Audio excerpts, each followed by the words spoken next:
आज हम ऐसी यूनिक मिठाई बनाकर तैयार करने वाले हैं जिसको आपने आज से पहले कभी नहीं बनाया होगा। ये खाने में बहुत टेस्टी लगती है तो एक बार ज़रूर ट्राई करिएगा, आपको बहुत पसंद आएगी। तो चलिए देखते हैं कैसे बनाना है। सबसे पहले मिक्सिंग बोल में डालेंगे हम 1 कटोरी मैदा। तो यहाँ पर मैंने मैदा से बनाकर तैयार किया है और इस मिठाई को मैदा से ही बनाना। क्वांटिटी आप अपने अकॉर्डिंग कम ज़्यादा कर सकते हैं। मैंने यहाँ पर सिर्फ 1 कटोरी मैदा लिया है। साथ ही में डालेंगे इसमें नमक। तो नमक हमें ज़्यादा नहीं डालना है, सिर्फ चुटकी भर नमक ही डालेंगे, इससे टेस्ट बैलेंस रहता है। तो थोड़ा-सा नमक को ज़रूर से ऐड करिएगा।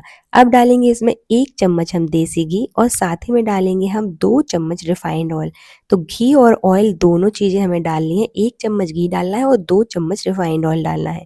अगर आपकी मैदा की क्वांटिटी ज़्यादा है तो यहाँ पर आप घी और ऑयल की क्वांटिटी को बढ़ा दीजिएगा।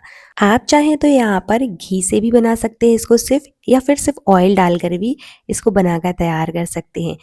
अगर आप घी और ऑयल दोनों को डालते हैं तो आपकी जो मिठाई है बहुत खस्ता बनकर तैयार होगी। तो देखिए इस तरह से हमें सारी चीज़ों को बढ़िया से मिक्स कर लेना है और अच्छे से मोइन देना है। दोनों हाथों से आप चाहें तो कर सकते हैं या फिर इस तरह से एक हाथ से भी बढ़िया से मिक्स कर लीजिए।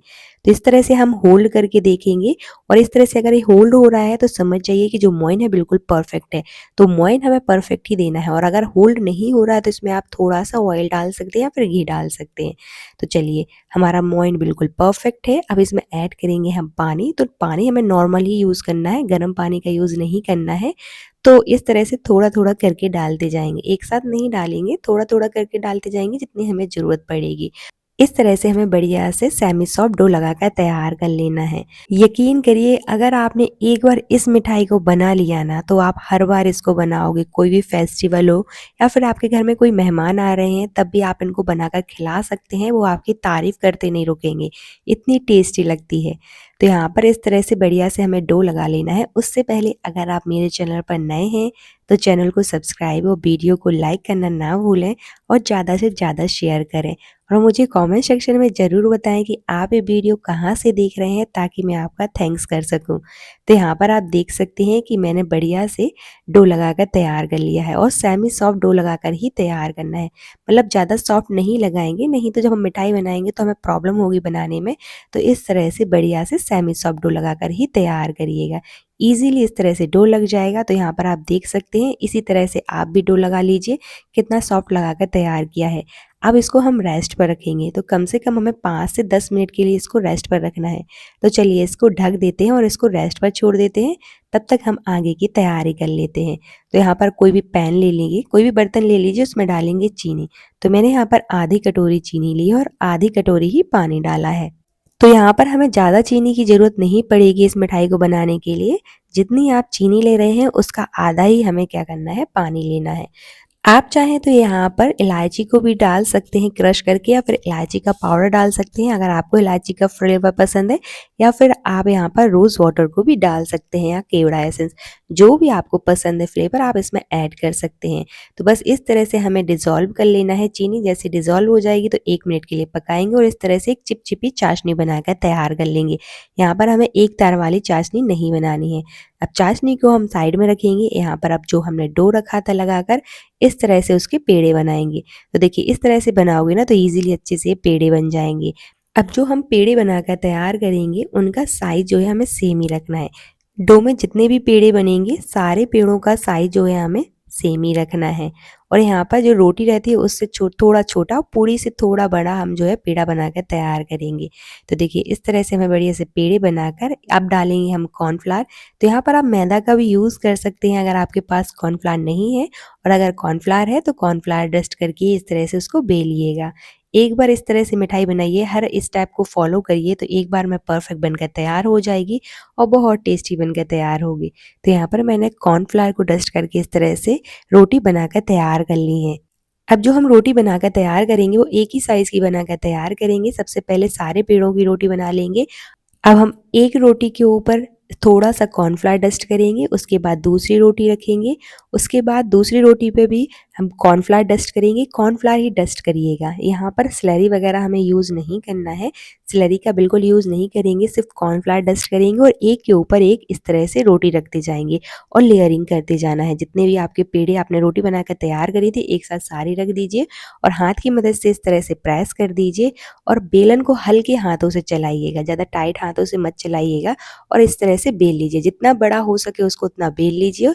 तो इस तरह से मैंने बढ़िया से इस तरह से बेल लिया है गोल और अब इसको कट करेंगे हम। तो नाइफ़ की मदद से सबसे पहले हमें इसको स्क्वायर शेप में कट कर लेना है। आप चाहें तो इसको राउंड शेप में भी रख सकते हैं, लेकिन इस तरह से हम बढ़िया से स्क्वायर शेप में कट कर लेंगे, हमें ज़्यादा परेशानी नहीं होगी बनाने में। अब इस तरह से हमें एक लेयर खोल लेनी है। तो अगर आपने इसको हल्के हाथों से बेला है तो ईज़िली इस तरह से लेयर खुल जाएँगे और अगर आपने ज़्यादा टाइट हाथों से इसको बेल दिया है तो लेयर नहीं खुलेंगे, उसको प्रॉब्लम होगी। तो इसलिए आप हल्के हाथों से ही इसको बेलिएगा। तो बस इस तरह से हम एक लेयर खोल लेंगे, देखिए कितनी ईज़िली खुल गई है। और अब जो हम कोई भी स्टिक ले लेंगे, आप कोई भी इस तरह से डंडा ले लीजिए और इस तरह से सबसे पहले रोल करिएगा उससे। तो यहाँ पर आप देख सकते हैं कि किस तरह से हमें रोल कर लेना है उसको। आप कुछ भी चीज़ ले सकते हैं, बस इस तरह से सीधा होना चाहिए। मैंने यहाँ पर एक डंडा लिया है और उसको इस तरह से रोल कर लिया है। ईज़िली इस तरह से एक लेयर निकल जाएगी। तो देखिए बिल्कुल टूटी भी नहीं है और इस तरह से ईज़िली निकल गई है। अब इस तरह से हम थोड़े हल्के हाथों से प्रेस कर लेंगे ताकि ये खुले ना। तो अच्छे से इस तरह से प्रेस कर लिए क्योंकि ये खुल रही है। अब हमें दोनों साइड से इस तरह से धीरे-धीरे से इसको खिसकाना है। तो यहाँ पर आप देख सकते हैं कि किस तरह से हमें उसको खिसकाना है। तो इस तरह से हम धीरे-धीरे से उसको खिसका लेंगे, ईज़िली ये खिसक जाएगी और ईज़िली आप इसको निकाल भी सकते हैं। तो देखिए इस तरह से आपकी डिज़ाइन बन जाएँगी, ये लेयर्स बन के तैयार हो जाएँगी। बस इस तरह से हम बना लेंगे और इस तरह से बढ़िया से फ़ोल्ड कर देंगे। अब इसको हमें फ्राई तो करना नहीं है, तो ज़रूरी नहीं है कि इसको पानी से ही आप चिपकाएँ। ईज़िली इस तरह से चिपका के रख दीजिए क्योंकि बिना फ्राई करे ही हम इस मिठाई को बनाकर तैयार करने वाले हैं। अभी लास्ट वाला जो बचा था, इसको भी मैंने इस तरह से रोल करके दिखा दिया आपको। तो देखिए कितनी ईज़िली ये बनकर तैयार हो गई, बहुत आसानी से ये बनकर तैयार हो जाती है। आपको दिखने में लग रहा होगा कि ये बहुत डिफ़िकल्ट है, लेकिन अगर आप इसको बनाओगे ना, तो बहुत ईज़िली आप इसको बनाकर तैयार कर सकते हैं। तो सबसे पहले हम इस तरह से बनाकर तैयार कर लेंगे। अब कोई भी थाली ले लीजिए, आप प्लेट ले लीजिए, आप अपने नाश्ते के अकॉर्डिंग जितनी भी आप मिठाई बनाना चाहते हैं, उस हिसाब से प्लेट या थाली ले सकते हैं। मैंने यहाँ पर प्लेट ली है, उसको बढ़िया से घी से ग्रीस कर लिया है। तो हमें घी लगा लेना है इसमें बढ़िया से। सबसे पहले हम थाली में ग्रीस करेंगे घी को और ऊपर से जो हमने मिठाई बनाकर तैयार करी है उसके ऊपर भी घी ग्रीस कर देंगे। अगर आप घी से ग्रीस करना नहीं चाहते हैं तो यहाँ पर आप रिफाइंड ऑयल का भी यूज़ कर सकते हैं। चलिए मैंने यहाँ पर घी से बढ़िया से ग्रीस कर दिया है उसको। अब हम पैन लेंगे, कोई भी बर्तन ले सकते हैं, कढ़ाई ले सकते हैं जिसमें भी आप इसको बेक करना चाहते हैं। तो मैंने सबसे पहले इसको हीट कर लिया, प्री हीट करेंगे हम पैन को और स्टैंड के ऊपर इस तरह से प्लेट रखेंगे और मीडियम फ्लेम पर हमें इसको बेक होने देते हैं। तो इसको हम बिना फ्राई करे बना रहे हैं, बीच में हम इसको चेक करेंगे, ऊपर से इस तरह से थोड़ा-सा घी और ग्रीस करेंगे, आप ऑयल भी ग्रीस कर सकते हैं। तो बीच में हमें 1 से 2 बार इस तरह से ऑयल या फिर घी को ग्रीस कर देना है और अच्छे से इस तरह से उसको बेक कर लेना है। गैस का फ्लेम हम मीडियम ही रखेंगे, मीडियम फ्लेम पर ही हमें इसको बेक करना है। इस मिठाई को हमें फ्राई नहीं करना है, तो अच्छे से बेक हो चुके हैं, अलट-पलट कर आप दोनों साइड से इस तरह से बेक कर लीजिए। अब इसको ठंडा कर लेंगे या फिर गरम में ही आप इस तरह से जो हमने चाशनी बना के तैयार करी थी उसको डाल देंगे। आप चाहें तो इसको डायरेक्ट चाशनी में डिप भी कर सकते हैं या फिर इस तरह से ऊपर से पोर कर दीजिए। तो बस मैंने यहाँ पर ऊपर से इस तरह से डाल दी है चाशनी को।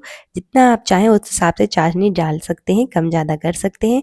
चाशनी डालने के बाद यहाँ पर हम उसको गार्निश करेंगे ड्राई फ्रूट से, ये बिल्कुल ऑप्शनल है। मैंने यहाँ पर पिस्ता से उसको गार्निश किया है। जो भी आपको ड्राई फ्रूट्स पसंद है आप उससे उसको गार्निश कर सकते हैं। तो बनकर तैयार है हमारी बहुत ही ज़्यादा टेस्टी ये मिठाई, तो एक बार ज़रूर ट्राई करिएगा।